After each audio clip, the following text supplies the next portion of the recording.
तो Indian subcontinent was originally part of a huge mass. ये किसका part है? जो हमारा भारतीय उपमहाद्वीप है, या जिसमें भारत आता है, पाकिस्तान आता है, बांग्लादेश आता है। उपमहाद्वीप मतलब महाद्वीप जैसा नहीं, लेकिन एक विशिष्ट एक व्यवस्था है इसमें, जिसको हम भारतीय उपमहाद्वीप की संज्ञा देते हैं, बताऊंगा मैं भी। वो किसका पार्ट है ये आपसे पूछ रहा हूं, तो आपको बताना है कि वो किसका पार्ट है।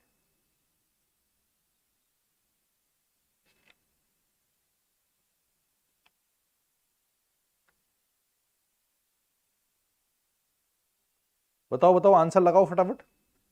ऐसा नहीं अगर आपको आता है तब लगाओ, नहीं आता है फिर भी लगाओ, ऐसे कोई दिक्कत वाली बात नहीं है। आंसर क्या होगा इसका? भारतीय उपमहाद्वीप, देखो जुरासिक भूभाग, आर्यवर्त, इंडियाना, गोंडवाना कॉन्टिनेंट। देखो एक गोंडवाना नाम सुना होगा आपने, गोंडवाना नाम सुना है किसी ने? गोंडवाना कॉन्टिनेंट, गोंडवाना महाद्वीप, गोंडवाना ये सब। तो गोंडवाना और लॉरेशिया नाम कभी अगर आपने सुना हो तो उसके बारे में अगर आपने कुछ पता हो आपको, देखो क्या है। एक तो जब हम इंडियन सब कॉन्टिनेंट की बात करते हैं तो उसमें क्या आता है, जैसे ये भारत है, इसके बगल में कौन सा है? पाकिस्तान, इसके बगल में बांग्लादेश, इधर नेपाल, भूटान, श्रीलंका, ये सब आता है। तो इसको हम भारतीय उपमहाद्वीप कहते हैं। यानी कहने का मतलब है जो हिमालय के साउथ में है, या हिमालय और हिमालय से साउथ में, क्योंकि हिमालय इसको एक विशिष्ट स्थिति प्रदान करता है। मानसून आता है यहाँ पर, उनका कल्चर, हमारी जलवायु, हमारा खान पान, बहुत सारी चीजें एक जैसी मिलेंगी आपको इन कई सारे देशों में। तो इसलिए इसको हम बोलते हैं इंडियन सब कॉन्टिनेंट। वैसे तो कॉन्टिनेंट कौन सा है? एशिया। वैसे अगर देखा जाए तो पूरा क्या है? एशिया महाद्वीप है।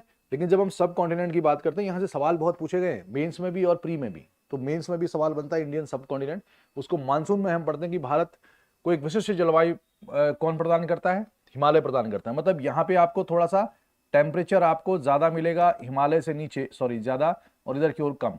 यहां से कोई भी लोग इधर नहीं आ पाए हिमालय की वजह से, ना तो इधर से उधर जा पाए। जनरली मतलब जितने भी आक्रमण हुए इंडिया में, लोग आए वो यहाँ से आए। तो हिमालय एक बैरियर के तौर पे काम करता है। तो इसलिए इसकी एक विशिष्ट पहचान है, भौगोलिक और सांस्कृतिक, जोग्राफिकली एंड कल्चरल तरीके से अलग है, इसलिए उसको सब कॉन्टिनेंट कहते हैं। तो कह रहा है कि ये किसका पार्ट था? तो ये किसका पार्ट था? तो आपने सुना हो ना कि एक क्या था, यूरेशियन प्लेट थी, एक इंडियन प्लेट थी, दोनों में आपस में कन्वर्जेंस हो गया, दोनों आपस में मिल गए, हिमालय पर्वत बन गया। ऐसा भी आपने सुना है। आपने ये भी सुना होगा कि एक जमाने में सारे महाद्वीप एक साथ थे, यानी अफ्रीका के पास इंडिया था, ऑस्ट्रेलिया, अंटार्कटिका, साउथ अमेरिका, ये सब एक साथ थे। और ये नॉर्दर्न पार्ट इसका उत्तरी अमेरिका और यूरेशिया जिसको हम कहते हैं वो था। तो ऊपरी भाग को, या पूरे भाग को आप कह लो, पहले पूरे हिस्से को पेंजिया कहा जाता था। पूरे हिस्से को क्या बोलते थे? Pangaea, super continent. और पेंजिया यानी अगर आप इस पूरे महाद्वीप जो लगभग एक साथ थे, आजकल तो अलग अलग है ना ये, लेकिन अगर ये सबको एक साथ मिला दोगे तो उसको हम क्या बोलेंगे? पेंजिया। तो अगर आपसे कहा जाए कि गुजरे जमाने में जो सारे महाद्वीप एक साथ थे उसको क्या कहा गया, तो हम कहेंगे पेंजिया, सुपर कॉन्टिनेंट, जिसमें सारे एक साथ थे। उस पेंजिया को जो चारों ओर से पानी था उस जमाने में, ये मान लो ये पानी है, तो इसको हम कहते थे पैंथालासा। क्या बोलते थे उसको? पैंथालासा। तो पैंथालासा मतलब सबसे बड़ा ओशन। जैसे कई सवाल आ गया कि लार्जेस्ट कॉन्टिनेंट कौन सा है, सबसे बड़ा महाद्वीप कौन सा है, तो एशिया है। लेकिन अगर ऑप्शन में पेंजिया भी होगा तो आंसर क्या हो जाएगा? पेंजिया। उसके चारों ओर जो महासागर है वो पैंथालासा, उस जमाने के हिसाब से। ठीक है, तो ये है आपका पैंथालासा। ठीक। तो अब इस पेंजिया के दो हिस्से किए गए। जो नॉर्दर्न पार्ट है ये वाला, इसको लॉरेशिया कहा गया। पेंजिया का जो उत्तरी हिस्सा था उसको क्या बोला गया? लॉरेशिया। और पेंजिया का दक्षिणी हिस्सा कहा गया गोंडवाना लैंड। गोंड एक ट्राइब भी है भारत में। ठीक। एमपी में, राजस्थान में, महाराष्ट्र में, तो गोंडवाना लैंड। तो दक्षिणी भाग मतलब जिसमें इंडिया है, ऑस्ट्रेलिया है, अंटार्कटिका है, साउथ अमेरिका है, अफ्रीका है, इसको गोंडवाना लैंड कहा गया। और नॉर्थ अमेरिका और यूरेशिया का जो पार्ट है इंडिया को छोड़ के, है ना, आज की डेट में, उसको लॉरेशिया कहा गया। जो ऊपर वाला हिस्सा है, नीचे वाले हिस्से को सारे महाद्वीप को मिला दो, वो गोंडवाना लैंड हो गया। ठीक है। तो अब सवाल क्या पूछ रहा है वो? भारतीय उपमहाद्वीप, यानी हिमालय तो बाद में बना ना, हिमालय तो बाद में बना है। तो कहने का मतलब भारत किसका भाग था? तो आंसर बताओ क्या होगा इसमें, फिर से मुझे आंसर देके बताओ। इस सवाल का आंसर क्या होना चाहिए? इसका आंसर क्या होना चाहिए? जय हिंद भाई, जय हिंद, जय हिंद। इसका आंसर क्या होना चाहिए? इस सवाल का आंसर क्या होना चाहिए? फटाफट बताओ, ए बी सी डी में से कौन सा आंसर होगा? ठीक है। अब गोंड ट्राइब, जनजाति, हम किसकी बात करें? गोंड। तो ये भी आपका सवाल पूछा जा सकता है कि भारत में गोंड ट्राइब कहां रहती है? एमपी में, राजस्थान में रहती है। एक सवाल और बता दूं मैं आपको कि भारत में सबसे ज्यादा पॉपुलेटेड यानी सबसे ज्यादा जनसंख्या वाली जनजाति कौन सी है? तो पहले तो गोंड हुआ करती थी, लेकिन आजकल सुनने में आ रहा है, अगर आप नेट पे सर्च करना किताबों में, भील। तो भील की पॉपुलेशन इंडिया में सबसे ज्यादा है, जहां तक मैं सही हूं, मैं गलत भी हो सकता हूं, थोड़ा देख लेना इसको, फैक्चुअल है। और दूसरे नंबर पे गोंड की जनसंख्या सबसे ज्यादा है। जनजातियां, ट्राइब्स मतलब नॉर्मली इसकी डेफिनेशन दी जाती है तो सोसाइटी की मेन स्ट्रीम से, समाज की मुख्य धारा से थोड़ा सा अलग रहते हैं, लेकिन अब काफी ज्यादा चेंजेस आ रहे हैं, इकोनॉमिकली, कल्चरली या फिर सोशली बहुत सारा चेंज आ रहा है, तो आपस में मिक्सिंग बहुत ज्यादा हो रही है आज की डेट में, वो ठीक भी है। ठीक है, तो ये है, तो गोंड और भील। तो भील की जनसंख्या सबसे ज्यादा, गोंड की दूसरे नंबर पे। तो कई सारे सवाल के आंसर मिल गए आपको इस वाले क्वेश्चन को देख के। ठीक, आर्यावर्त कहां से हो जाएगा? ये सवाल कहां से आ गया मेरे भाई? क्या है ये सब कुछ नहीं है, इसको छोड़ दो। किसका भाग था? गोंडवाना लैंड का। ये सब वो किस्से कहानियां जो भी होता है ना, उनको इनके लिए रखो, इसको, ये कुछ नहीं है। गोंडवाना लैंड, ये क्या कह रहा हूं मैं, भारत अगर यहां होगा तो भारत किसका पार्ट होगा? गोंडवाना लैंड का। The answer is Gondwana land. ठीक है, आर्यावर्त, आर्यावर्त कुछ नहीं होता, ये सब अलग चीज है। ठीक है तो हमारा आंसर होगा गोंडवाना लैंड। भारत का नाम नहीं पूछ रहा है वो पूछ रहा है कि भारतीय उपमहाद्वीप। भारतीय उपमहाद्वीप मतलब जिसमें इंडिया हो, जिसमें कौन हो, कौन, श्रीलंका हो, जिसमें पाकिस्तान हो, जिसमें कौन हो, बांग्लादेश हो, नेपाल हो, भूटान हो, ये मैंने बताया था जो, वो किसका भाग था पूछ रहा है, यानी ये वाला किसका भाग था? गोंडवाना लैंड का भाग था वो। समझ गए? ये बात कह रहा हूं, भारत का पुराना नाम, नया नाम नहीं पूछ रहा है वो। क्लियर हो गया? चलिए आगे बढ़े, नेक्स्ट क्वेश्चन। अगला सवाल, थोड़ा सा दिमाग लगाना है। Sediments bellow the Tethys sea underwent compression from अंगारा लैंड एंड गोंडवाना लैंड। देखो आ गया, यानी भारत किसका भाग था? गोंडवाना लैंड का। ठीक हो गया। वो कह रहा है कि तैथिस सागर के नीचे तलछट, मतलब जो सेडिमेंट्स होते हैं सागर में, जो जमाव हो गया, अंगारा लैंड और गोंडवाना लैंड से संकुचित हुई। मतलब जो तैथिस सागर में मिट्टी थी वो गोंडवाना लैंड और अंगारा लैंड के कारण संकुचित हुई, मतलब टक्कर की वजह संकुचित हो गई। पहला। दूसरा सवाल है, अंगारा लैंड का संचलन उत्तर की ओर और गोंडवाना लैंड दक्षिण की ओर था। मूवमेंट ऑफ अंगारा land was towards northward and Gondwana land towards southward. यानी अंगारा लैंड जो था वो उत्तर की ओर गया और गोंडवाना लैंड दक्षिण की ओर गया। क्या ये बात सही है? प्रायद्वीप के दो छोर पर अधिकतम दबाव होने के परिणाम स्वरूप हिमालय का घुमावदार आकार है। प्रायद्वीप के दो छोर पर अधिकतम दबाव, मतलब भारत का प्रायद्वीप ये है, इसको हम प्रायद्वीप कहते हैं। यहां पर और यहां पर अधिकतम दबाव होने के एक परिणाम स्वरूप हिमालय का आकार कुछ ऐसा है, घुमावदार है। क्या ये बात सही है? एक आर्क जैसा है। ये सवाल अगर आपको आता है तो ठीक, नहीं भी आता है तो कोई बात नहीं, हम इसको बता देंगे। थोड़ा सा दिमाग लगाओ, ये जो मैंने पहले सवाल बताया ना आपको, उसी से लिंक है ये। तो एक आंसर आ रहा है हमारा कि पहला और तीसरा सही है, मतलब इनके हिसाब से आंसर सी सही है। सी सही है या गलत है ये बताओ। चलो ठीक है, देखते हैं कौन सा सही है। पहला सवाल क्या है? तैथिस सागर के नीचे तलछट अंगारा लैंड और गोंडवाना लैंड से संकुचित हुई। देखो अभी क्या बताया था मैंने आपको, ये है ना। तो वही वाली चीज है। आप इसको ऐसे भी देख सकते हो, जैसे ये क्या है, ये तो हम कह रहे हैं ना कि एक जमाने में यहाँ पे क्या था, ये लगभग आज का जैसा अफ्रीका वैसा ही नहीं होगा, थोड़ा सा अलग होगा। ये अफ्रीका है, ये मान लो इंडिया है, ये हिमालय नहीं था उस जमाने में, ये आपका ऑस्ट्रेलिया है, ये अंटार्कटिका है, ये साउथ अमेरिका है। इसी को नाम दिया गया क्या? गोंडवाना लैंड। और इसके ऊपर जो ये है नॉर्थ अमेरिका, और ये है आपका यूरेशिया। नॉर्थ अमेरिका, यूरेशिया, इसको कहा गया लॉरेशिया। तो ये वाला जो पार्ट है ये लॉरेशिया है, और ये वाला जो पार्ट है पूरा गोंडवाना लैंड है। तो भारत गोंडवाना लैंड का पार्ट है। अब वो कह रहा है कि जब, और इसके बीच में जो सागर था वो कौन सा सागर था? तैथिस सागर। और तैथिस सागर उस जमाने से था आपको पता है कि तैतीस सागर में मिट्टी का जमा होने लगा, नदी वदी से पानी वानी, तो इसमें मिट्टी का जमा होने लगा तैतीस सागर में। तो तलछट मतलब मिट्टी का जमाव, डिपोजिशन ऑफ सेडिमेंट्स होने लगा, बिल्कुल सही बात है। अब हुआ क्या बाद में कि हमारा भारत जो यहां था अफ्रीका से दूर हटने लगा, मेडागास्कर से दूर होने लगा, और ये इधर की ओर इसने मूवमेंट किया। तो नॉर्थ टू, ये क्या है, नॉर्थ टू साउथ है कि साउथ से नॉर्थ की ओर जा रहा है? अब आप बताओ, जब भारत कह रहे हैं कि हम बहुत ज्यादा था, दक्षिणी गोलार्ध में था, यहां था, तो भारत जब इधर को जाएगा तभी तो हिमालय यहां आएगा। मतलब आज की डेट में हम नॉर्दर्न हेमिस्फीयर में है। आज की डेट में जो प्रायद्वीप है हमारा गोंडवाना का भाग, ये नॉर्दर्न हेमिस्फीयर उत्तरी गोलार्ध में है, लेकिन गुजरे जमाने में ये कहां था, दक्षिणी गोलार्ध में। तो दक्षिणी गोलार्ध से जब उत्तरी गोलार्ध में आ गया तो मतलब क्या हुआ, नॉर्थवर्ड चला गया, उत्तर की ओर गया।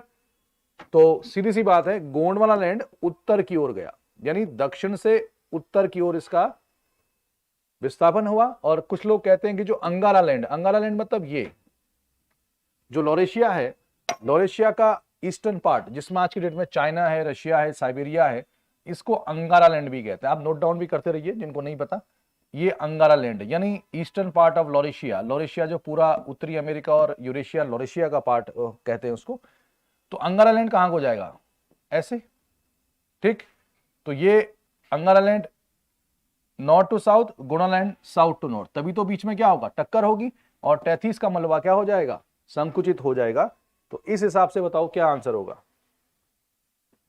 33 सागर के नीचे तलछट अंगारा लैंड और गोंडवाना लैंड के संकुचन से हुआ, बिल्कुल सही बात है, दोनों में उसका तलछट का जमा हो गया। अंगारा लैंड का संचलन उत्तर की ओर, गलत, उत्तर की ओर नहीं, दक्षिण की ओर हुआ, और गोंडवाना लैंड दक्षिण की ओर, गलत, उत्तर की ओर जाएगा ये। तीसरा, प्रायद्वीप के दो छोर पर अधिकतम दबाव होने के कारण परिणाम स्वरूप हिमालय का आकार घुमावदार हो गया, ये बात बिल्कुल सही है।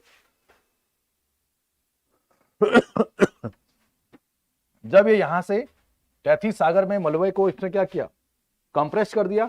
मतलब आप बाद में जब नई थियरी आई प्लेट टेक्टोनिक्स, इसको हम कहते हैं इंडियन प्लेट, यूरेशियन प्लेट, दोनों टकराए, तो टकराने के बाद आप कह सकते हो ये ऐसे, और ये था अपना कौन सा, यूरेशियन प्लेट, और ये बीच में 33 सागर, दोनों में आपस में कन्वर्जेंस हुआ, और इस इलाके में फिर हिमालय पर्वत बन गया।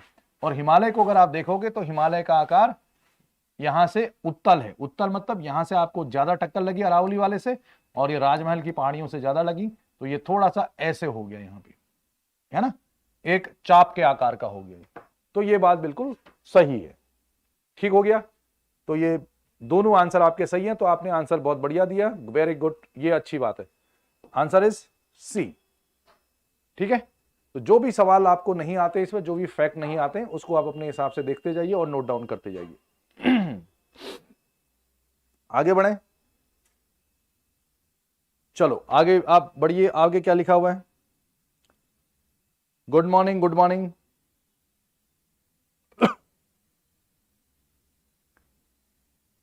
आगे बढ़ो आप। हाँ, पहले किसी जमाने की बात थी भाइयों, वेरी गुड, आंसर आप जरूर देते रहें। गुड मॉर्निंग सभी को, जो भी हम नए नए जुड़े हुए हैं ना लोग,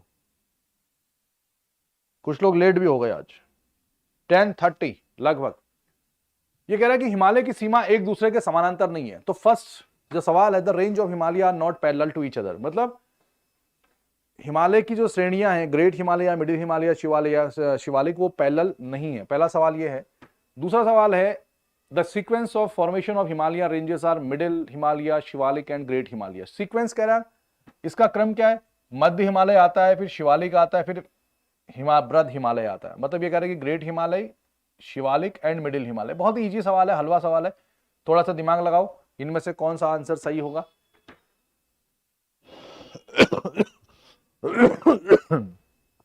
गला भी खराब हो गया यार, पता नहीं क्या होगा। थर्ड का कौन सा आंसर सही होगा।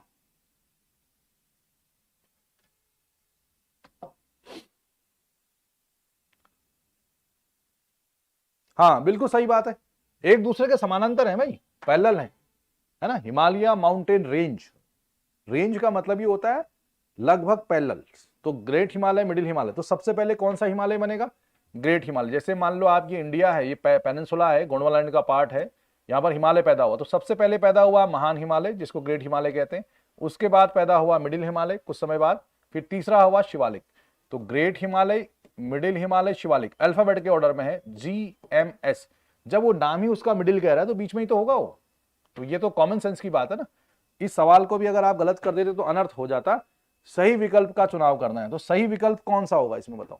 एक दूसरे के समानांतर नहीं है और क्रम ये है, तो इसका सही विकल्प कौन सा होना चाहिए बताओ।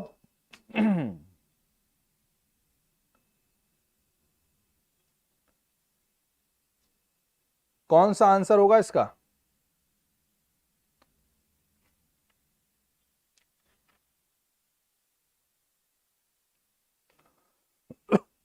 कई लोगों ने बी आंसर लगा रखा था इसमें, हे ईश्वर हे प्रभु। आंसर इज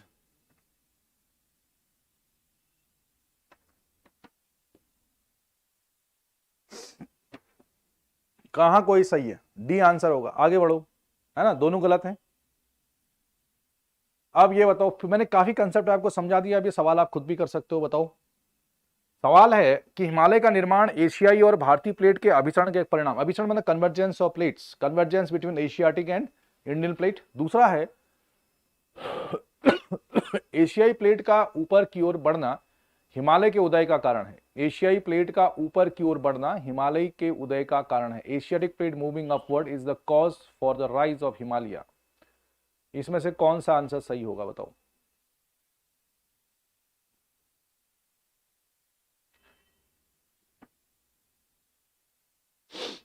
ऊपर की ओर बढ़ना मतलब ये थोड़ा लैंग्वेज अलग है, आप इसको नॉर्थवर्ड मूवमेंट कह सकते हो। वैसे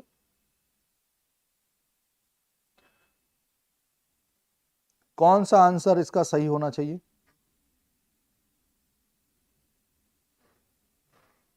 फोर्थ का कौन सा? कुछ लोग डी कह रहे हैं। अच्छा, जब भी आप आंसर देते हो ना, तो आंसर देते समय ऐसे आंसर दिया करो, जैसे 4 का आपने डी लगाया तो फोर्थ डी, फोर्थ ए। नहीं तो क्या होता है, कुछ लोग बाद में आंसर देते हैं, फिर वो गलत हो जाता है। क्वेश्चन का नाम आगे से अच्छा होना चाहिए। कौन सा होना चाहिए आंसर, ए और डी? कुछ लोग डी वाले भी हैं, कुछ लोग ए वाले भी हैं। देखो भावनाओं को समझो। हिमालय का निर्माण एशियाई और भारतीय प्लेट के अभिसरण का परिणाम है, ये बिल्कुल सही बात है। आपको मैंने कई बार बताया, इसको मान लो आप इंडियन प्लेट मान लो, इसको मान लो आप यूरेशियन प्लेट मान लो, और बीच में टैथिस सी। तो टैथिस सी में due to the deposition of sediments, यानी इसमें सेडिमेंट मतलब मिट्टी विट्टी का जमा होता रहा, इंडियन प्लेट नॉर्थवर्ड मूव कर रही थी, है ना। कुछ लोग कहते हैं कि यूरेशियन प्लेट साउथवर्ड आ रही थी, या कुछ लोग कहते हैं कि वो स्टेबल था। हाँ, इतना कंफर्म है कि हमारी वाली प्लेट, इंडियन प्लेट, नॉर्थ की ओर जा रही थी। अभी बताया था थोड़ी देर पहले कंसेप्ट, तोसा और बाद में बन गया हिमालय। तो पहला अभिसरण के कारण फोल्डेड माउंटेन, वलित पर्वतों का निर्माण हुआ हिमालय, ये बिल्कुल आंसर सही है। दूसरा है एशियाई प्लेट ऊपर की ओर बढ़ना। तो एशियाई प्लेट ऊपर मतलब मैंने कहा था northward movement of Asian plate, northward नहीं हुआ उसका। कुछ लोग कहते हैं वो स्टेबल थी, कुछ लोग कहते हैं कि साउथवर्ड मूवमेंट हुआ है। नॉर्थवर्ड का कोई मतलब नहीं है। अगर वो भी नॉर्थ जाएगी, हमारी भी नॉर्थ जाएगी, तो टक्कर कहां होगी फिर? वो उधर को खिसकेगा, उधर को खिसकेगा, तो पॉसिबल ही नहीं है ना। टक्कर होने के लिए क्या है, दोनों का अपोजिट डायरेक्शन में आना। तो आंसर ए इज करेक्ट। तो ये बहुत बढ़िया आंसर दिया आपने, वेरी गुड। तो पहला आंसर इसका सही है, ओनली वन। ये वाला कंसेप्ट मैंने अभी बताया भी तो था पहले ही। ये देखो, ये सारी चीज बता रखी मैंने अभी थोड़ी देर पहले, ये पूरा डायग्राम से आपको समझा रखा है कि कौन नॉर्थवर्ड गया, कौन साउथवर्ड गया। अक्ल लगाओ। Next question. Himalayas are formed of parallel folded range, of which the oldest range is? मतलब क्या है कि जितनी भी आपको ये ऑप्शन दे रखे हैं, इसमें से सबसे पुराना कौन सा है? बहुत ही इजी सवाल है, ऐसे सवाल गलत नहीं होने चाहिए मेरे हिसाब से।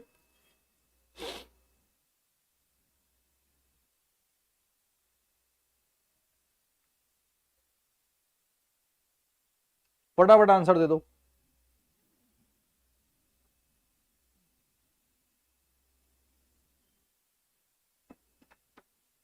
सबसे ओल्डेस्ट कौन सा होगा इसमें, ये आपको बताना है। ओल्डेस्ट, सबसे पुराना कौन सा होगा, ये आपको बताना है।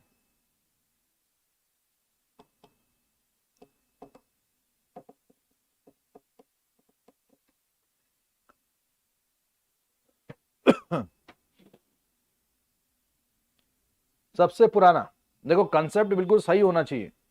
कई बार क्या होता है ना, एमसीक्यूज करने में या जब हम अपने आप पढ़ाई करते हैं तो उसमें एक चीज का ध्यान रखना, हम लोग थोड़ा छोटा मोटा चीजें आती हैं हमको, बाकी चीजें भूल जाते हैं, इसलिए डेप्थ में पढ़ाई होनी बहुत जरूरी है। कई लोग लगा रहे हैं ए आंसर, मतलब शिवालिक आंसर लगा रहे हैं। शिवालिक इसका आंसर कैसे हो सकता है ये बताओ आप मुझे, तो पहले तो भाई अभी अभी मैंने क्या बताया था, ये देखो आपने ध्यान नहीं दिया। मैंने कहा था ना सबसे पहले कौन सा हिमालय बना, ग्रेट हिमालय, फिर कौन बनेगा मिडिल, फिर कौन बनेगा शिवालिक। तो इसमें ओल्डेस्ट कौन सा होगा, ग्रेट हिमालय, महान हिमालय सबसे पहले बनेगा, सीधी सी बात है। ये इंडियन प्लेट है, ये यूरेशियन प्लेट है, बीच में टैथिस सागर था, इन दोनों की टक्कर होने के बाद यहां पर जो नया माउंटेन बना, सबसे ऊंचे माउंटेन दुनिया के, उनको महान हिमालय कहा गया। आज से लगभग 3 से 4 करोड़ साल पहले, ओलिगोसन एज में, ठीक है, 3 से 4 करोड़ साल ग्रेट हिमालय बना। फिर कुछ समय के बाद रेस्ट रहा, फिर एक दूसरा हिमालय बनेगा मिडिल हिमालय, फिर तीसरा अभी से लगभग कुछ लाख साल पहले, 60-70 लाख कह सकते हो कभी कभी, शिवालिक माउंटेन बनेगा। तो ओल्डेस्ट माउंटेन कौन सा होगा, ग्रेट हिमालय, सबसे ऊंचे पर्वत, ठीक है। तो आंसर इज सी, पांचवें का सी, ठीक। अच्छा, when you travel in Himalayas you will see the following, ये जब आप हिमालय में यात्रा करते हैं तो आपको निम्नलिखित में से क्या क्या देखेंगे। देखो अगर आप डेप्थ में पढ़ोगे ना, बाकी आप आईएएस का एग्जाम दो या पीसीएस का एग्जाम दो, बाकी एग्जाम दो, कई बार सवाल आ जाएंगे। जैसे इस बार बिहार के पीसीएस को देख लो आप, बिहार में बहुत हो हल्ला मच रहा था आयोग के द्वारा कि हम पेपर बहुत सही बनाएंगे, पिछले सब कुछ समय पहले उन्होंने अच्छा पेपर बनाया था, अच्छा मतलब टफ पेपर बनाया था, और इस बार बिल्कुल घटिया सा पेपर बनाया उन्होंने, बहुत ही इजी सवाल दे दिया उन्होंने, मतलब इजी क्वेश्चन नहीं आने चाहिए बहुत ज्यादा। उससे क्या होता है, जो पढ़ाई वाले स्टूडेंट होते हैं उनका नुकसान होता है, और उससे ये नहीं होता कि जो बिल्कुल ना पढ़ने वाले उनको फायदा हो जाए, ना पढ़ने वालों को तो कभी भी फायदा नहीं होगा, ये तो गारंटी है, क्योंकि मेरिट ऊपर चले जाएगी, ठीक है। तो कई बार ऐसा होता है, लेकिन आपको सारे सवाल आने चाहिए। ऐसा नहीं है कि जैसे अगर डीप गॉर्जेस का क्या मतलब होता है, आप इतना ही पढ़ के गए, तो ये इसके साथ ये भी तो आ सकते हैं, और हो सकता है किसी एग्जाम में, यूपीएससी में भी एक सिंगल शॉट सवाल आते हैं एक एक वाले, कोई भी आ सकता है इसमें से। तो इसलिए थोड़ा सा डेप्थ में पढ़ा करो आप लोग, चाहे आप किसी भी एग्जाम की तैयारी कर लो। सिलेक्शन तभी होगा जब आपको थोड़ा सा गहरी समझ होगी, चाहे एग्जाम कोई भी हो। ये कह रहा है कि which of the above can be said to be the evidence of Himalaya being young folded mountains. वो कह रहा है कि हम कह रहे हैं कि हिमालय बहुत नया वलित पर्वत है, जैसे अरावली बहुत पुराना है, अरावली को हम कहते हैं प्री कैम्ब्रियन एरा का, मतलब लगभग 80 करोड़ साल से भी पुराना अरावली हम मानते हैं। हिमालय को हम मानते हैं कि लगभग 3-4 करोड़ साल पहले से पैदा होना शुरू हुआ। ग्रेट हिमालय, मिडिल हिमालय, शिवालिक अलग अलग पार्ट है, और शिवालिक तो कुछ लाख साल पहले पैदा हुआ है। तो दुनिया के सबसे नए माउंटेन कौन से हैं, हिमालय पर्वत है। तो कहता है कि कैसे आप कहोगे कि नया है, पहला, क्या इनमें गहरी घाटियां हैं इस वजह से, क्या ये नदियां यू टर्न रिवर कोर्सेज है, मतलब ऐसे ऐसे घूमती हैं नदियां, घूम जाती हैं। तीसरा, समानांतर पर्वत श्रृंखलाएं हैं, या भूस्खलन की वजह से यहां पर खड़ी ढाल है। किस वजह से आप कहोगे कि ये सब क्या है, यंगेस्ट है। ये आपका सवाल है, बहुत बढ़िया सवाल है ये। आपको ऐसे में आंसर लगा दिया करो, आप डरा मत करो, अगर सही होगा तो ठीक है। अब कभी भी आप आंसर लगाते हो दिल से लगाओ, यार यही होना चाहिए, अगर मान लो गलत हो भी गया तो बाद में याद हो जाएगा ना आपको। तो इज्जत का सवाल नहीं होना चाहिए, इज्जत का सवाल करोगे तो कभी पास नहीं हो पाओगे। फिर इज्जत कहां है? किसी भी इंसान की इज्जत कहां होती है, जब वो कोई काम ना करे, मतलब घर पे बैठे रहो, खाली चाय पानी पियो, मस्त रहो, मतलब उन्हीं चुनिंदा लोगों से मिलो जो आपकी बात मानते हो, चापलूसी करते हो।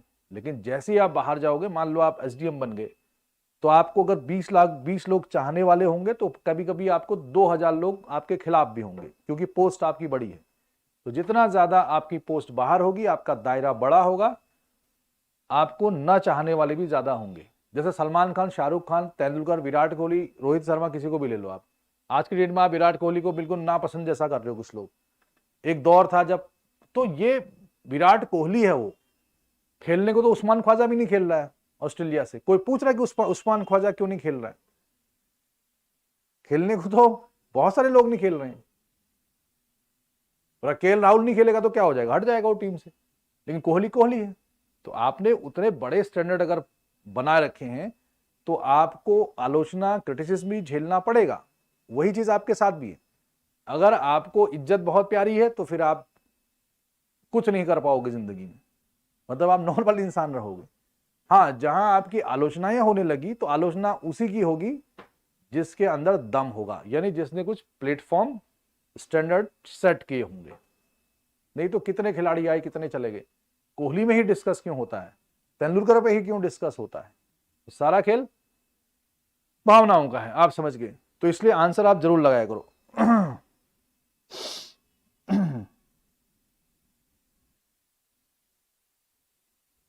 तो आपने लगाया इसका आंसर डी। चलो चेक करते हैं आंसर क्या होगा। ठीक है, अब डी, देखो डीप गॉर्ज, गॉर्ज का मतलब क्या होता है मैं इसको बता देता हूं आपको क्या है। ये अगर आप हिमालय में जाते हो तो हिमालय में आपको कुछ इस आकार की घाटियां दिखती हैं, वी शेप्ड वैली, वी आकार की घाटी। जैसे आप कभी फोटो खिंचवाते हो ना पहाड़ में, एक नदी होती जो ऐसे जाती है और उसके इस साइड भी माउंटेन होता है, इस साइड भी माउंटेन होता है। ऐसे आप यहाँ पे नदी में देख के नहीं देखते, तो ऊपर माउंटेन, इधर माउंटेन, बीच में नदी बह रही होती। तो उस घाटी का जो शेप है कैसा होता है, वी शेप्ड वैली। तो इस प्रकार की घाटियां आपको यूपी में मिलेंगी क्या? ये हिमालय में ही मिलेंगी। यानी आप उत्तराखंड चले जाओ, हिमाचल चले जाओ, लद्दाख चले जाओ, कहीं इधर पे, तो ये अब नदी इसमें ऐसे बहती है। अगर वी आकार की घाटी है तो वी आकार की घाटी किससे बनेगी? गहरे कटाव से बनेगी। और गहरा कटाव कब होगा? जब ये माउंटेन है आपके पास, ये पर्वत है ना, हिमालय पर्वत ऐसे होते हैं। अब जब कोई भी नदी या पानी यहां से जा रहा है तो नदी हिमालय में कैसे बहेगी? स्टार्टिंग में जब पैदा हुई होगी, स्लोप ज्यादा होगा, ढाल ज्यादा होगा, नदी की स्पीड ज्यादा होगी, तो नदी बहुत तेजी से बहती है। जब हम नदी बहुत तेजी से बहेगी, ज्यादा स्लोप में बहेगी, तो वो गहरा कटाव करेगी। तो गहरा कटाव यानी डीप इरोजन की वजह से हमेशा वी शेप्ड वैली बनेगी। कैसी बनेगी? वी आकार की घाटी बनेगी। बात समझ भाई? तो जितनी भी वी आकार की घाटियां होंगी वो हिमालय में पाई जाएंगी। तो क्यों पाई जाएंगी? क्योंकि हिमालय अभी भी पैदा हुआ है, अभी भी पैदा हुआ है, हिमालय अभी भी ऊंचा उठ रहा है। तो वहां पर नदियों का स्लोप बहुत ज्यादा है। आप देखते हो ना, कई बार लैंडस्लाइड हो जाता है, कई बार दिक्कतें आ जाती हैं, बहुत तेजी से पानी बहता है, मकान के मकान बह जाते हैं। तो सीधी सी बात है, तो पहला आंसर बिल्कुल सही है। और दूसरा, उसमें एक वर्ड लिखा है गॉर्ज।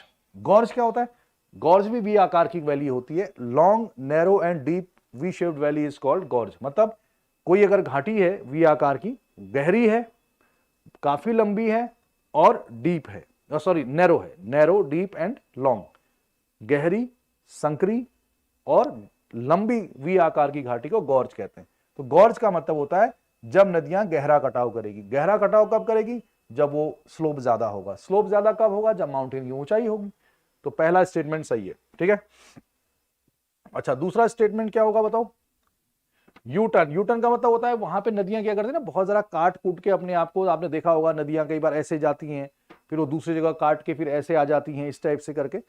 तो काफी ज्यादा वो ऐसे अपने उसमें, अब मैदान में देखना, मैदान में अगर सीधे जा रही नदी तो ऐसी ही जा रही है, लेकिन पहाड़ों में आप ऐसे इधर उधर करके दूसरे तरीके से ऐसे घूमते हुए देखा होगा आपने कई बार, ठीक है। पैरेलल माउंटेन रेंज, बिल्कुल सही बात है, एक के बाद एक बने हुए माउंटेन्स हैं, फोल्डेड माउंटेन्स हैं, पैरेलल रेंजेस हैं। और तीसरा क्या है? स्टीप ग्रेडियंट्स, मतलब तेज ढाल है, इसलिए भूस्खलन भी क्या होता है? ज्यादा होता है। तो आंसर आपके सारे सही हैं, ठीक है। तो आगे बढ़ा जाए। तो बहुत बढ़िया आंसर आपने लगाया, वेरी गुड। तो आगे बढ़े। ये आपकी इस आंसर देने की मैं आर्ट से खुश हूं इस समय। अगर मैं वरदान देने वाला होता ना, एक आर वरदान दे ही देता मैं इस समय। चलो ठीक है, आगे बढ़ो। The foothills regions of Himalayas. Foothills का मतलब होता है हिमालय के पैर के पास, हिमालय के पैर के पास या आखिरी छोर पे। फुटहिल्स मतलब हिंदी में कहते हैं पदस्थली, सामने, क्या तलहटी क्षेत्र है। ट्रांस हिमालय, शिवालिक, ग्रेट हिमालयाज और अरावलीज। हिमालय के सबसे बाद में क्या मिलेगा आपको? ये सवाल आप आराम से कर सकते हो। The foothills region of Himalaya is known as, किस नाम से इसको जाना जाता है?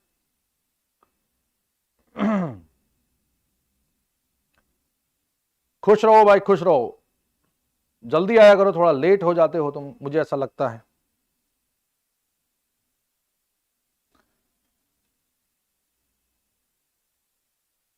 तो क्या आंसर होगा इसका कि शिवालिक की पदस्थली में क्या होगा? ये एक सवाल है आपके पास। सेवंथ का बी आंसर है, बिल्कुल सही बात है। इसमें बिना लाग लपेट के आपने अच्छा आंसर दिया। देखो होता क्या है, ये क्या है, डायग्राम हमेशा बनाना सीखो, उससे याद होता है। मैंने कहा था ये शिवालिक है, ये मध्य हिमालय है, ये ग्रेट हिमालय है। कई बार सवाल ऐसे भी आ सकते हैं, जब आप दिल्ली हो, मान लो आप दिल्ली पे हो, दिल्ली से अगर आपको लद्दाख जाना हो तो आप किस किस हिमालय को कैसे कैसे पार करोगे, कौन कौन सी घाटियां आएंगी बीच में, ऐसे भी सवाल आ सकते हैं एग्जाम में। ऐसा नहीं कि जो हम करवा रहे वही आएंगे, कई तरीके के सवाल आ सकते हैं। तो ये शिवालिक, ये मिडिल हिमालय और ये ग्रेट हिमालय, तो ये है यहां से ये दिल्ली है मान लो। तो कह रहा है कि अगर, और ट्रांस हिमालय, अगला वर्ड कौन सा है, ट्रांस। ट्रांस का मतलब होता है बियॉन्ड हिमालय, हिमालय के जो पार है वो क्या है, ट्रांस। ट्रांस मतलब हिमालय के पार। अगर आप दिल्ली में हो तो ये हिमालय है, ये तीनों किसके पार्ट है, हिमालय के। इसके पार जो भी हिमालय होगा वो क्या होगा, ट्रांस हिमालय। जैसे लद्दाख श्रेणी, सॉरी जास्कर श्रेणी, सबसे पहले कौन सा आता है, ये बहुत लंबा नहीं है, अरुणाचल प्रदेश तक तो ग्रेट हिमालय है, लेकिन ट्रांस हिमालय आपको तिब्बत में ही खत्म हो जाएगा पहले ही। ये जास्कर रेंज, दूसरा है लद्दाख रेंज, तीसरा है काराकोरम रेंज। तो काराकोरम, लद्दाख और जास्कर, इन तीनों को हम बोलते हैं ट्रांस हिमालय। तो सवाल सिर्फ ये नहीं आ सकता कि हिमालय की फुट हिल्स पे क्या है, हिमालय के पीछे कौन सा है, ये भी तो आ सकता है। तो आंसर क्या होगा, जास्कर रेंज, लद्दाख रेंज, उसके ऊपर काराकोरम। ये भी तो आ सकता है कि भारत में सबसे नॉर्थ में कौन सा है, काराकोरम रेंज। मतलब KLZ, ये अल्फाबेटिकल ऑर्डर में है।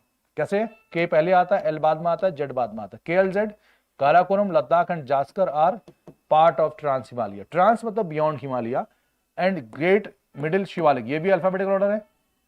ऑर्डर जब भी आपको देखना हो तो अल्फाबेट में देखा करो याद करने के लिए। ये हिमालय रेंज है, तो हिमालय के पार ट्रांस हिमालय। जैसे आप यहां रहते हो, यहां पर आपका ससुराल है, तो ससुराल के पार ट्रांस ससुराल, ऐसे भी आप याद कर सकते हो, ऐसे भी याद हो सकता है आपको, अपनी अपनी पसंद की बात है। तो आंसर क्या होगा, शिवालिक। ऑप्शन के हिसाब से, ऑप्शन के हिसाब से शिवालिक होगा। अगर यहां पर शिवालिक की जगह पे भाबर होता, शिवालिक की जगह पे क्या, यहां पर एक अरावली, अरावली तो यहां है, अरावली तो प्रायद्वीप का पार्ट है, अरावली माउंटेन है।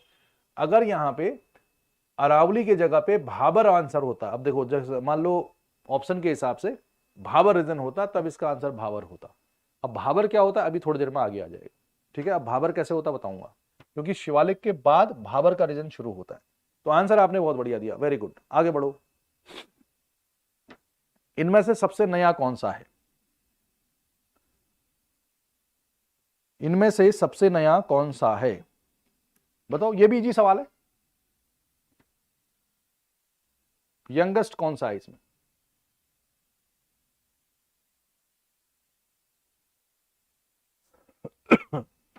आपको अंदाजा लगाना है कि इनमें से सबसे नया कौन सा है।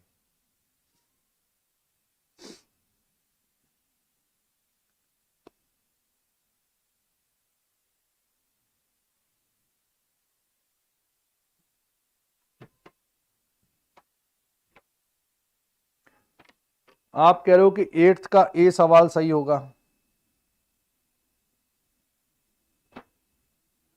देखो 8 का जब ए आप लगाते हो तो इसका मतलब क्या है, 8 का जब ए लगाते हो आप तो इसका मतलब है कि आपके अंदर बेहोशी छा चुकी है। ए कैसे हो जाएगा इसका आंसर है। जब हम कह रहे हैं कि दुनिया में सबसे नए माउंटेन कौन से हैं, हिमालय पर्वत हैं, तो फिर नए हैं तो हिमालय का पार्ट थोड़ी है विंध्या, ये अरावली, अरावली तो सबसे पुरानों में से। हिमालय में भी सबसे बाद में कौन सा बना, शिवालिक, पहले ग्रेट फिर मिडिल फिर शिवालिक। तो आंसर इज शिवालिक, ठीक है। आंसर आपका सही है, वेरी गुड, आगे बढ़ा जाए। अब ये बताओ आप, मध्य हिमालय श्रेणी किसके बीच में स्थित है। ये भी बहुत इजी सवाल है, कुछ कुछ बहुत इजी भी डाले हमने इसमें। इसका मतलब ये है कि आपको एक जो कंसेप्ट है वो क्लियर हो जाए, जो नए स्टूडेंट है। मैं पहले भी यहां पे ये कह रहा हूं कि हम ये एमसीक्यूज इसलिए नहीं करवा रहे कि किसी को बहुत कुछ आता है, सब कुछ आता है, तो उसके लिए नहीं है ये, मतलब उसके लिए भी है, हम ये नहीं कह रहे। और किसी को नहीं भी आता है, बिल्कुल नहीं आता है, उसके लिए भी है। हम किसी एक पर्टिकुलर क्लास को लेके आगे नहीं बढ़ सकते ना यहां पे।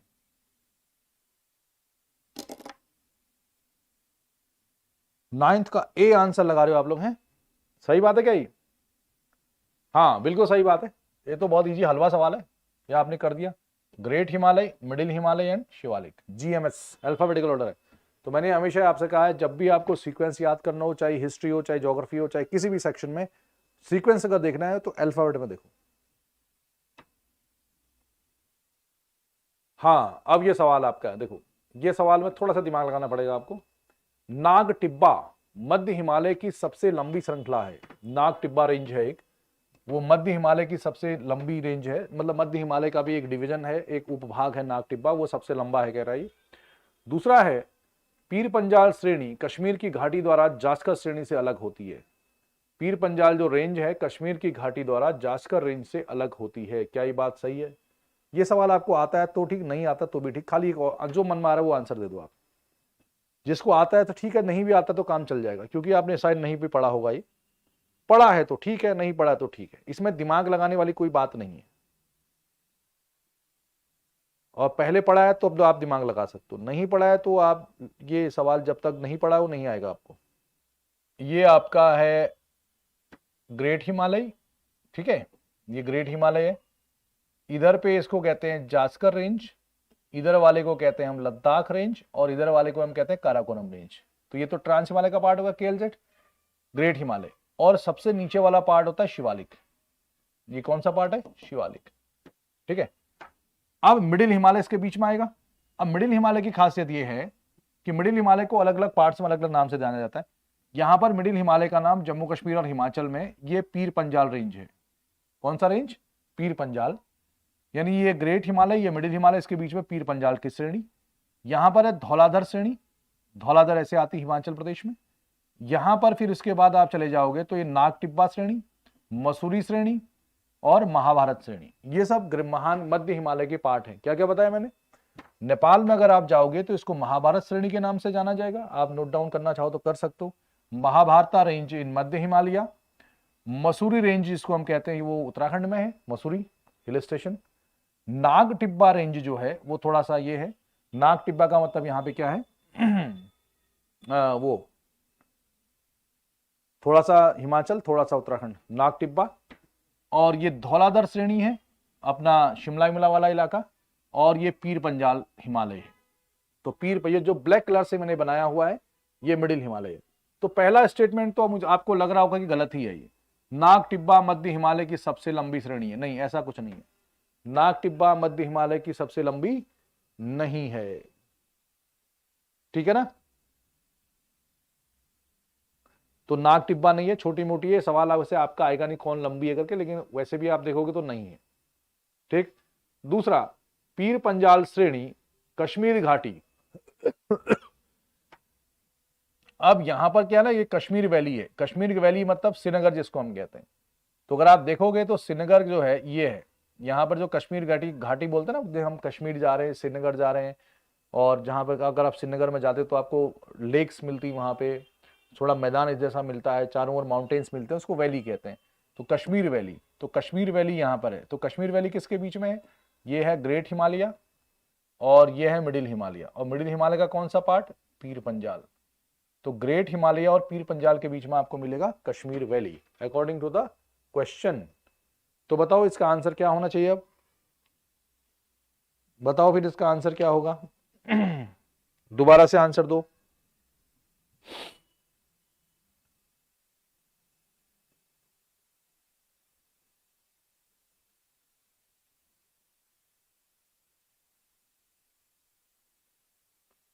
बताओ बताओ, फिर से आंसर दीजिए आप दिमाग लगा के। चीजों को एक बार समझ लेना है अपने आप ही, है ना। एक बार अगर आप चीज को समझ गए तो फिर चीजें बहुत इजी हो जाएंगी।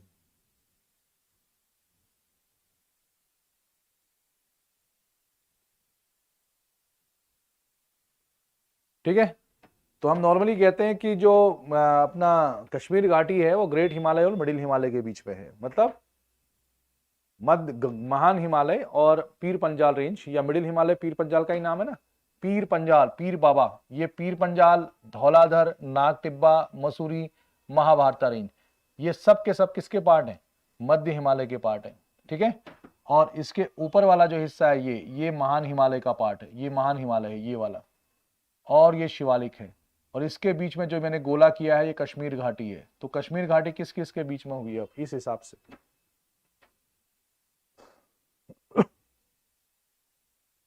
है, फिर भी आंसर गलत आ रहा कई लोगों का।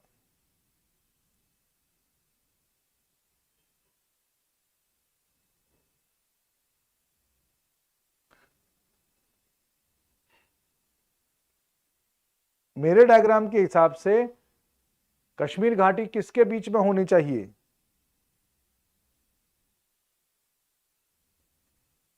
बताओ बताओ। हाँ तो फिर समझ गए ना मेरी बात? क्लियर है? आगे बढ़ा जाए, बात समझ आए ना? कश्मीर का वैली, जब आप कश्मीर जाते हो, कभी आप श्रीनगर जाते हो तो सबसे पहले मान लो आप दिल्ली में हो, दिल्ली से अगर आपको श्रीनगर जाना है, कश्मीर घाटी जाना है, तो सबसे पहले आप कौन सा माउंटेन कवर करोगे? शिवालिक। शिवालिक को पार करके आपको फिर आपको पीर पंजाल में आएगा, तो पीर पंजाल यानी मिडिल हिमालय को पार करोगे, तब जाके आपको फिर क्या मिलेगा? कश्मीर घाटी मिलेगी, फिर ग्रेट हिमालय आएगा। ओके, चलिए आगे बढ़े। लघु हिमालय किसके बीच में स्थित है? लघु हिमालय मतलब लेसर हिमालय। देखो मैं आपको बताऊं, लेसर हिमालय जो है उसका दूसरा नाम है मिडिल हिमालय। तो मिडिल हिमालय कहो या लेसर हिमालय कहो, बात एक ही है। तो मिडिल हिमालय कहो या लेसर हिमालय कहो, बात एक है। तो बताओ मिडिल हिमालय किसके बीच में? तो और भी इजी सवाल है, ऐसे दे दिए गए कुछ सवाल इसमें ताकि आपका थोड़ा सा माइंड और भी शार्प हो जाए। कुछ एक सवाल बहुत इजी भी होंगे, कुछ एक ठीक ठाक होंगे। कॉन्फिडेंस भी तो बढ़ाना है ना आप लोगों का। इसका आंसर क्या होगा? लेसर हिमालय का दूसरा नाम क्या है? मिडिल हिमालय। कई बार हम मध्य हिमालय को लघु हिमालय भी कहते हैं। लेसर का मतलब होता है लघु और मिडिल का मतलब होता है मध्य। मध्य या लघु हिमालय कहा जाता है इसको। तो किस किस के बीच में होगा ये? 11 का कौन सा आंसर होगा? वेरी गुड, बी आंसर होगा। ठीक है, अभी तो पढ़ाया था great Himalaya, middle Himalaya and Shivalik. तो मिडिल हिमालय किसके बीच में? ग्रेट और शिवालिक। बहुत ही हलवा सवाल है, आगे बढ़ो। ये बताओ आप, Himadri is the most continuous range consisting of the loftiest peaks in the Himalayas. अब यहां पर हिमाद्री नाम आया है, अब फिर से आपको दिक्कत होगी। हिमाद्री का दूसरा नाम ही ग्रेट हिमालय है, यानी महान हिमालय को हिमाद्री भी कहते हैं। ठीक है, एक ही बात है, महान हिमालय के बारे में बात कर रही। तो मैंने आपको ये थोड़ा सा बता दिया। एक कंटिन्यूअस रेंज है और इसमें दुनिया की सबसे ऊंची ऊंची पर्वत श्रेणियां हैं। क्या ये बात सही है? दूसरा सवाल, लेसर हिमालय देखो फिर से आ गया, मतलब मध्य हिमालय। आप नोट डाउन जरूर कर लेना इसको, नोट डाउन नहीं करोगे तो अभी तो आप पढ़ लोगे, बाद में भूल जाओगे, कोई फायदा नहीं। इसलिए एमसीक्यूज को मजे के तौर पे न लें, आंसर राइटिंग को नोट्स बनाओ उसके, जहां पे आपको नहीं आता जो चीज। निम्न हिमालय पर्वत श्रेणी मुख्य रूप से अत्यधिक संकुचित और परिवर्तित चट्टानों से बनी है। हाईली कंप्रेस्ड एंड अल्टर्ड, मतलब उनका रूप परिवर्तन हो गया है, काफी ज्यादा दबाव से बनी है। Shivalik are compose for of unconsolidated sediments brought by the rivers, नदियों के द्वारा जो अवसाद लाए गए थे उनसे तो बनी है। तो कौन सा आंसर आपका सही है, ये आपका सवाल है।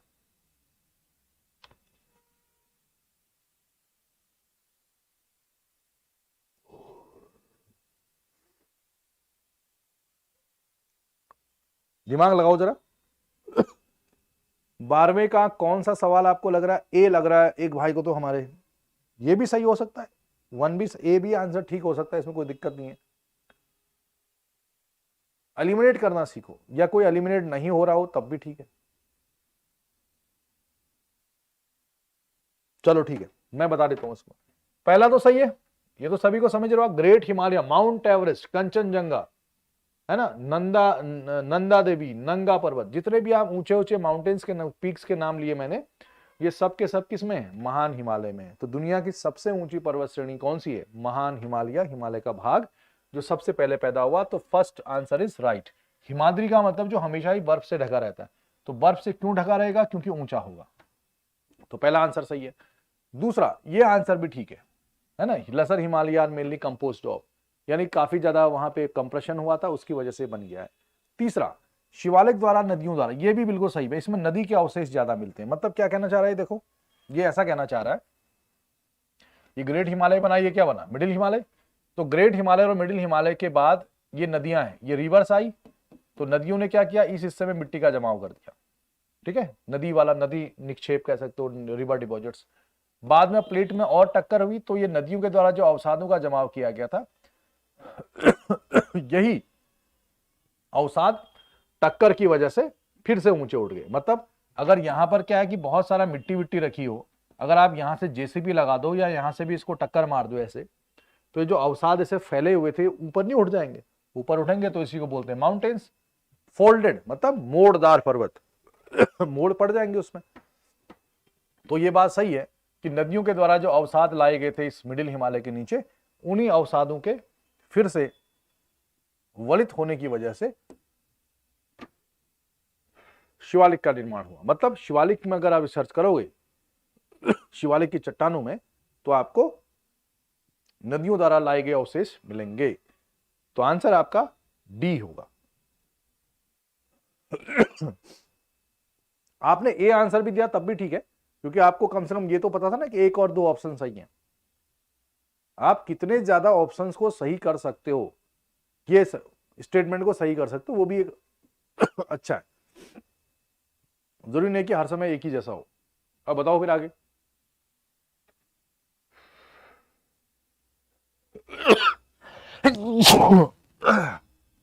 बाप रे, बड़ा जुकाम हो गया यार, लेकिन क्लास तो लेनी पड़ेगी ना।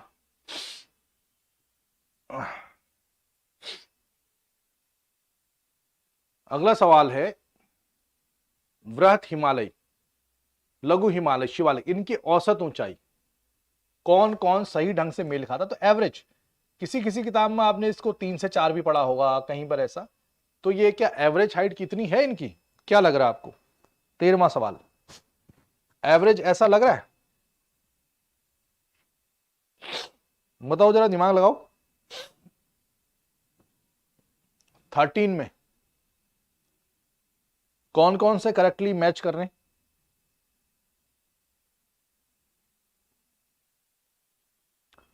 ठीक है, very good, all the options are right, सबके सब सही है। कहा जाता है कि लगभग 6000 मीटर से ऊंचे हिमालय, महान हिमालय है, सबसे ज्यादा ऊंचाई है। लगभग 3 से 4000 मीटर की ऊंचाई आपकी किसकी मिलती है, मध्य हिमालय की। कहीं कहीं पर 2 से 4 भी लिखा होता है, इतना चलेगा, लगभग 3-4 हजार मीटर कह सकते हो। शिवालिक में कहीं पर आपको 700 से 1200 मीटर मिलेगा, कहीं 900 से 1100 मिलेगा। ऐसा नहीं है कि कोई फीता लेके गया हुआ है वहां, ठीक है, एवरेज है ना। कहीं पर 700 से 1200 भी मिलता है, कहीं पर 2 से 4000 भी मिलता है, ये लगभग 6000 ही मिलता है। Answer is D, good. आगे बढ़ेंगे। कह रहा है कि भारत में हिमालय केवल 5 राज्यों में फैला हुआ है। पश्चिमी घाट केवल 5 राज्यों में फैले हुए हैं। पुलिकट झील केवल 2 राज्यों में फैली हुई है। बताओ क्या आंसर होगा इसका।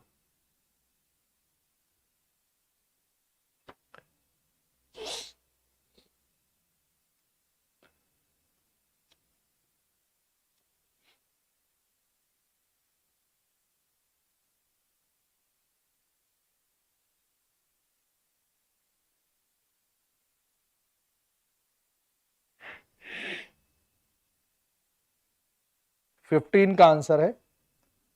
तो आंसर कई लोगों का बहुत तेजी से आया है, बी आंसर आया है। कुछ लोग सी आंसर भी कह रहे हैं इसका, 2 और 3 इज करेक्ट। कुछ लोग बी भी कह रहे हैं।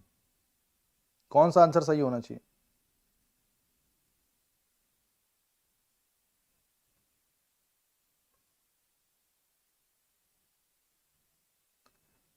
चलो ठीक है, अगर आप हिमालय की बात करते हो ना,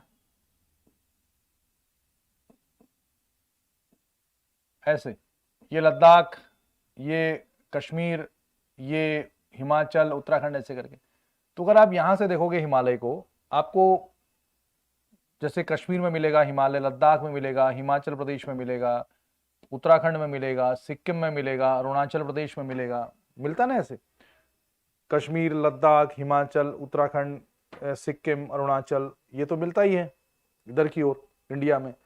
ये फिर बाकी में जो पूर्वांचल हिमालय है, बाकी वो पटकाई बूम वाला इधर की साइड वाला वो भी है। तो पहला स्टेटमेंट आपको थोड़ा सा मामला गड़बड़ा जाएगा ये। ठीक, पहला स्टेटमेंट आपका रॉन्ग हो जाएगा उस हिसाब से। ठीक, अरुणाचल उधर की पूर्वांचल की ओर जो जाता है, पूर्वांचल हिमालय जिसको कहते हैं, नागालैंड मणिपुर वाला। दूसरा स्टेटमेंट है Western Ghats are spread over 5 states. ये सवाल पहले यूपीएससी में पूछा गया है। कौन सा? पश्चिमी घाट पर्वत किन किन राज्यों में है, कितने राज्यों से होके जाता है। देखो ये मैं बता देता हूं आपको, ये गुजरात है, ये महाराष्ट्र है, ये गोवा है, ये कर्नाटका है, ये केरला है और ये तमिलनाडु है इधर को।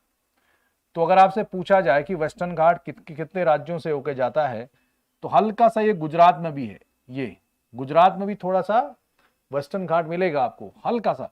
गुजरात, महाराष्ट्र, गोवा, कर्नाटका, केरला एंड तमिलनाडु। केरल और तमिलनाडु के बॉर्डर से होके जाता है। तो वेस्टर्न घाट केरला में भी है और तमिलनाडु में भी है। ठीक है, केरला इधर को मैदानी इलाका है, कर्नाटका में भी है, गोवा में भी मिलेगा थोड़ा सा, महाराष्ट्र में भी मिलेगा और गुजरात में भी मिलेगा थोड़ा सा। तो कितने स्टेट हो गए ये? 6 स्टेट्स। ये भी सवाल पूछा गया था यूपीएससी में कि वेस्टर्न घाट कितने में है 2-3 साल पहले। तो पश्चिमी घाट 6 राज्यों में है, 5 में नहीं। ये भी गलत हो जाएगा। और पुलिकट लेक, आप ये सब लिख सकते हो एक हिसाब से। पुलिकट लेक कहां पे है? अगर आप मैप बनाओगे इंडिया का ऐसे वाला, तो पुलिकट लेक आपको कहां मिलेगी? आंध्र प्रदेश और तमिलनाडु के बॉर्डर पे। ये सवाल भी यूपीएससी में पहले पूछा गया था। तो तमिलनाडु और आंध्र प्रदेश के बॉर्डर पे मिलती है ना। तो Pulicat lake spread over 2 states. बिल्कुल सही बात है, answer B is correct. Only 3 correct है इसका। ठीक है। तो अब अपने हिसाब से इसमें बहुत सारे जो ऑप्शंस हैं ये आप ध्यान रखना। वेस्टर्न घाट 6 राज्यों पे। आप तापी के बाद, तापी नदी बहती ना सूरत से होते हुए गुजरात में, उसके नीचे से आपको साउथ से आपको वेस्टर्न घाट स्टार्ट होने शुरू हो जाएंगे। तो ये आंसर आप क्वेश्चन ऐसे भी बना सकते हो। ओके, आगे बढ़े। निम्नलिखित में से कौन पूर्व से पश्चिम दिशा में हिमालय की चोटियों का सही क्रम है? मतलब पश्चिम से पूरब पूछ रहा कि पूरब से पश्चिम? पूर्व से पश्चिम, इधर से इधर को हिमालय की चोटियों का क्रम बताओ, सीक्वेंस। अगर याद है तो ठीक है, नहीं है तो कोई बात नहीं, मैं बता दूंगा, लेकिन आंसर जरूर दें आप अपने हिसाब से। मन की मर्जी आपकी।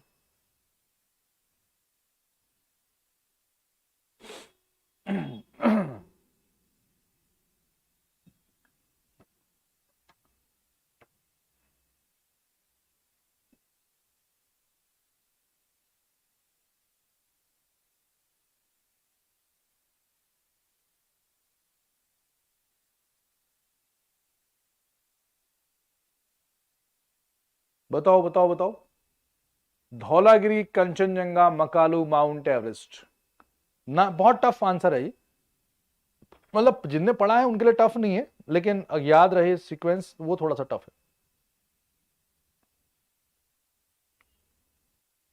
वैसे इजी है।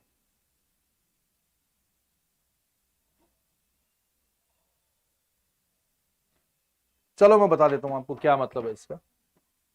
देखो भूलना मत है आप।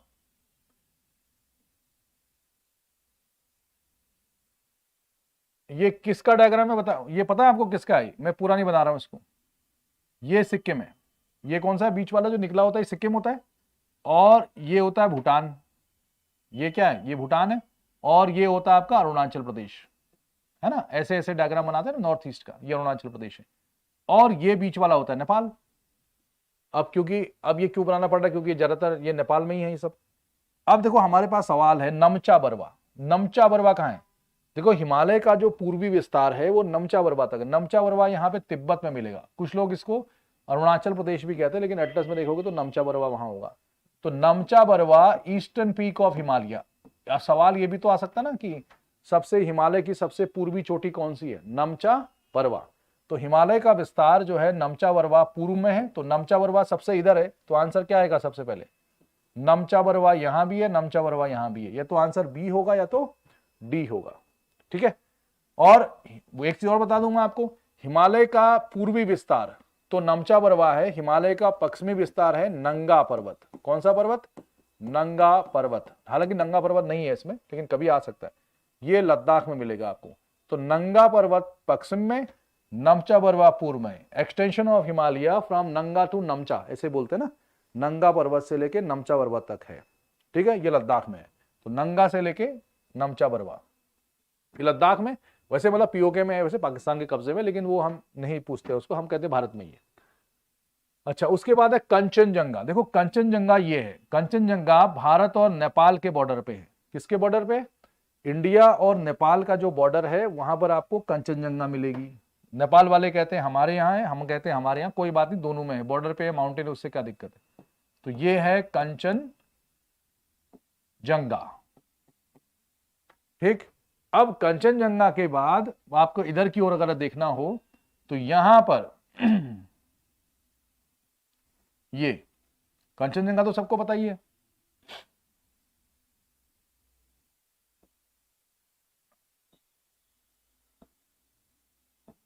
ऐसे लिख दिया मैंने, ये है आपका मकालू। हालांकि मकालू नहीं भी आएगा तो मुझे नहीं पता इसमें। फिर आएगा माउंट एवरेस्ट, या एवरेस्ट लिख दो सीधे सीधे।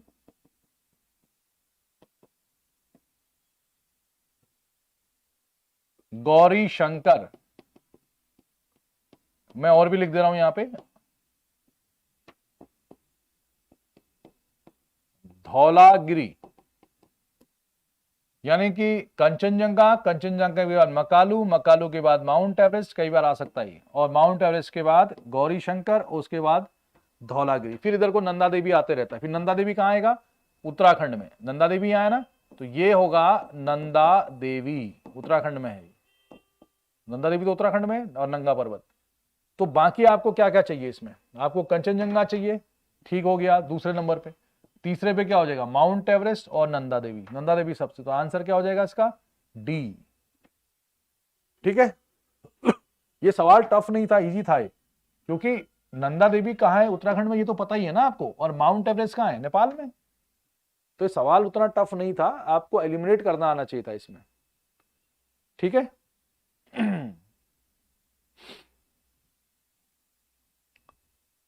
ये है।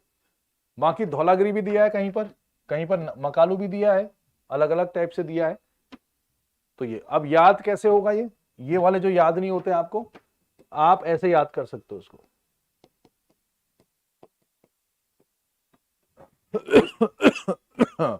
कंचनजंगा, मकालू, एवरेस्ट, गौरीशंकर, अन्नपूर्णा। अन्नपूर्णा भी है बीच में, मैं यहां पे लिखना भूल गया था। ये वाला हिस्सा अन्नपूर्णा कह सकते हो इसको। ए को क्या कह सकते हो आप? अन्नपूर्णा। तो कुमारी इजाद, जैसे मिस लिखते थे ना, मिस, मिस मतलब कुमारी पहले नाम लिखते थे। के से कंचनजंगा, मैं यहां से कह रहा हूं, नमचा बरवा तो याद हो जाएगा, इधर से इधर को। के से कंचनजंगा, एम से मकालू, ई से एवरेस्ट, जी से गौरीशंकर, ई ए से अन्नपूर्णा, डी से धौलागिरी। कोई भी आ सकता है एग्जाम में, ऐसा नहीं कि जो हमने कहा वही आएगा। तो कुमारी के एम, इजाद EZAD, याद हो जाएगा ये सभी को, EZAD याद कर लो बस। ई से एवरेस्ट, जी से गौरीशंकर, ए से अन्नपूर्णा, डी से धौलागिरी। ये नेपाल की हैं सबके सब, और भी है नेपाल में बहुत सारे, फिलहाल आप इतना पढ़ लो।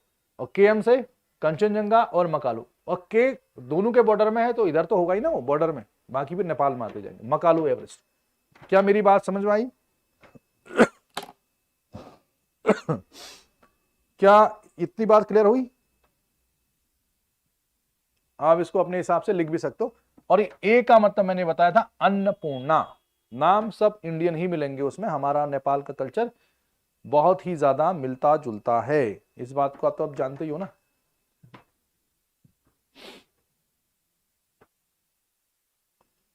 एवरीथिंग इज मस्त मस्त ना, याद होगी आपको? ठीक है, आगे बढ़े। Which one of the following mountain peaks is not located in India? इसमें से कौन भारत में नहीं है? कौन नहीं होगा बताओ? इनमें से कौन भारत में नहीं है? आप इस आंसर को तो आप लगा ही दोगे, बताओ इसमें क्या दिक्कत है आपको?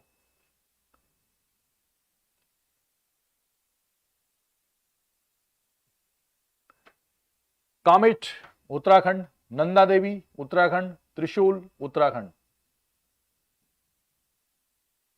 गोसाई थान कहां पे होगा? नेपाल में है ये, नेपाल तिब्बत बॉर्डर। ठीक है, तो answer is a.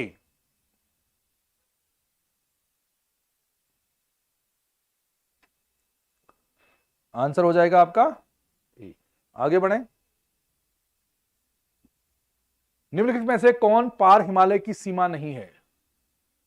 Not the range of trans Himalaya. अब ये भी पढ़ाया था मैंने, ट्रांस हिमालय का कौन सा पार्ट नहीं है, लेकिन उसमें मैंने एक चीज नहीं बताई थी आपको, अभी बता देंगे। बताओ, आप दिमाग लगाओ कौन सा आंसर होगा। ट्रांस हिमालय का पार्ट कौन सा नहीं है इसमें? दिमाग लगाओ, ये सवाल आप बना सकते हो। 18 क्वेश्चन है, 18वां सवाल।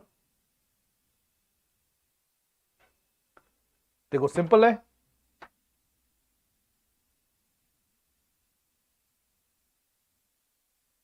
ये है भारत का उत्तरी वाला पार्ट।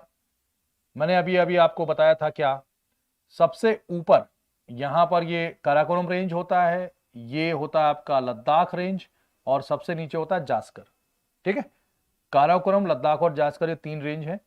और इसी लद्दाख रेंज का जो ईस्टर्न पार्ट, ईस्टर्न एक्सटेंशन है इधर को थोड़ा सा आगे की ओर, ये वाला, इसको हम कैलाश रेंज कहते हैं। क्या बोलते हैं? कैलाश रेंज। जहां पर हमारा कौन है? शिव जी रहते, जहां पर नहीं कहते भोलेनाथ शिव जी पे हिमालय पे विराजमान है। दरअसल शिव जी हिमालय पे विराजमान नहीं है, ट्रांस हिमालय पे विराजमान है, अगर हम ज्योग्राफिकली उसको करेक्ट करेंगे तो यहां पर आपको मानसरोवर लेक भी मिलती है, कैलाश पर्वत भी है। तो कैलाश रेंज तिब्बत में है, जो ट्रांस हिमालय का ईस्टर्न एक्सटेंशन है। मतलब ट्रांस हिमालय का मतलब काराकोरम, लद्दाख और जास्कर, ये तो 3 हुए। अब इस ट्रांस हिमालय का पूर्व की ओर विस्तार, यानी तिब्बत में अगर हम कहें एक्सटेंशन, उसको हम कैलाश रेंज कहते हैं। और लद्दाख, तो तीनों तो इसके पार्ट हो गए। तो तीनों किसके पार्ट हैं? ये ट्रांस हिमालय के। लेकिन यहां पर एक नॉट मिलेगी आपको, पामीर का पठार। क्या मिलता है? पामीर नॉट, ताजिकिस्तान में। और यहां पर इधर यहां से एक माउंटेन रेंज गुजरती है जिसको हम बोलते हैं हिंदू कुश पर्वत। इधर को ये टच करता है पामीर को काराकोरम रेंज, इधर को जाता है कुन्नुल शान। आप कहते हो कि माउंटेन नॉट मतलब एक गांठ जैसी बनी हुई है, तो इसको रूफ ऑफ द वर्ल्ड भी कहते हैं। तिब्बत और पामीर दोनों को कहा जाता है रूफ ऑफ द वर्ल्ड, मतलब संसार की छत। यानी बड़े बड़े लॉफ्टी माउंटेन्स ने कुन्नुल शान और अपना काराकोरम और हिंदू कुश पर्वत ने इसको ऊपर उठा रखा है। तो ये पामीर का पठार है, ये भारत में नहीं है और ट्रांस हिमालय का भी पार्ट नहीं है, ये प्लेटू रीजन है। लेकिन काराकोरम यहां तक जाता है कम से कम, लगभग। तो ये काराकोरम रेंज, कभी कभी सवाल आ सकता है कि काराकोरम रेंज किसको टच करता है, या पामीर के पठार को भारत का कौन सा माउंटेन उसके नजदीक टच करता है? Answer is Karakoram. Karakoram, Hindu Kush, Pakistan, Afghanistan, Afghanistan border पे, अफगानिस्तान की ओर, कुन्नुल शान चाइना, ये है पामीर का पठार। आंसर क्या हो जाएगा? Pamir. Everything is clear? Clear है ना ये? तो ऐसे भी आप बता सकते हो। मैप जरूर देखा करो, मैप बनाया भी करो। मैथ्स या रीजनिंग के तरीके से अगर आप जीएस पढ़ोगे तो आप जल्दी सफल होगे और कम भूलोगे। फर्जी तरीके से पढ़ोगे तो फिर कुछ ना होने वाला। कैलाश श्रेणी जास्कर श्रेणी की एक शाखा है। देखो अब ये भी आ गया सवाल। River Indus originate from Kailash range. Sindhu नदी कैलाश श्रेणी से निकलती है, बिल्कुल सही बात है। कैलाश श्रेणी से निकलती है कौन सी? इंडस। ये यहां से निकलती है ना सिंधु। कैलाश मानसरोवर, मैंने क्या कहा था, मानसरोवर लेक से सिंधु नदी निकलती है, तो मानसरोवर नहीं आएगा तो क्या आ जाएगा? कैलाश, एक ही बात है। तो यहां से निकलती है वो, ऐसे ऐसे आके यहां पाकिस्तान चले जाते। तो दूसरा ऑप्शन तो सही है। पहला वाला कैलाश श्रेणी जास्कर श्रेणी की एक शाखा है, ये थोड़ा सा टफ क्वेश्चन है। इसमें मैंने क्या बताया था? कैलाश बताया था कि आपको लद्दाख बताया था? लद्दाख कहा था ना मैंने। लद्दाख श्रेणी का आगे बढ़ा हुआ हिस्सा, उसको हम क्या बोलते हैं? कैलाश श्रेणी कहते हैं। या लद्दाख श्रेणी किसका पार्ट है? ट्रांस हिमालय का।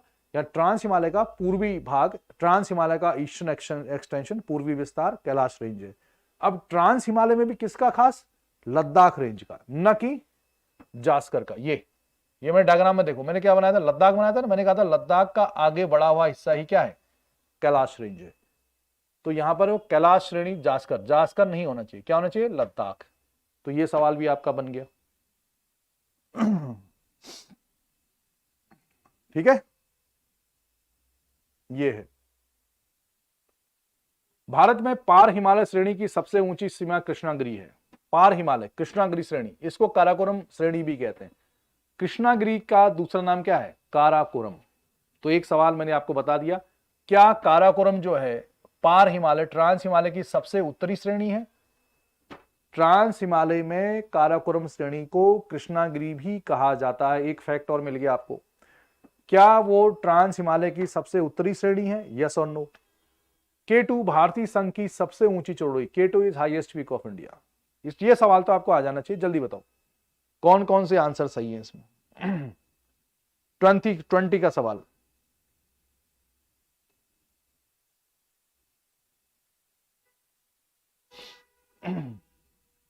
कौन सा आंसर इसमें सही होगा? विच of the following is correct? जल्दी बताओ, लास्ट सवाल है।